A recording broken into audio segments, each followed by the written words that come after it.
જય શ્રી રામ. અષાઢ મહિનાની બીજ એટલે અષાઢી બીજ. અષાઢી બીજ એટલે આમ તો કચ્છીઓનું નવું વરસ.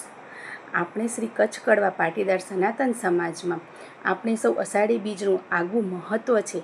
આજે આપણે સૌ આપણા સુરધન દાદાને યાદ કરીએ છીએ. આપણા સુરધન દાદાના સ્થાનકે જઈ આપણે સૌ પરિવારજનો તેમની સેવા પૂજા કરી અને તેમજ નિયાણાને આવકારીને તેમના પણ આશીર્વાદ લઈ યથાશક્તિ દાન કરતા હોઈએ છીએ.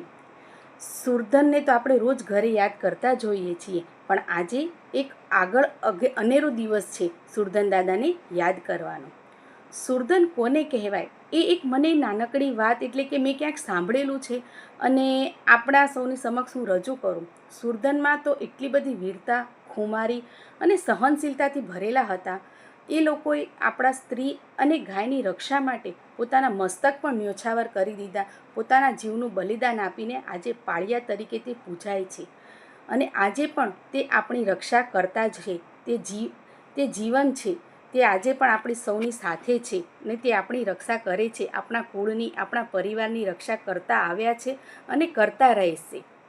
અને આજે આ જગન્નાથ મંદિરમાં જગન્નાથ ભગવાન તેમના ભાઈ બલભદ્ર તેમજ તેમની બહેન સુભદ્રા સાથે તે નગરયાત્રા કરે છે. સમગ્ર ભારત દેશમાં આ રથયાત્રાનું આગવું મહત્ત્વ હોય છે અને ઠેર ઠેર દરેક જગ્યાએથી રથયાત્રા નીકળતી હોય છે. ભગવાન પોતાના ભક્તોને મંદિરની બહાર આવીને મળવા આવે છે. જો ભગવાન પણ ભક્તોને મળવા માટે લઘુત્વ ધારણ કરે છે તો આપણે મનુષ્યને અહંકાર શાનો છે? જો આટલી આ વસ્તુ આપણને મનુષ્ય સમજાઈ જશે તો આપણો આ મનુષ્ય અવતાર સફળ થઈ જશે. તો આ રથયાત્રાની સૌને હાર્દિક શુભકામના.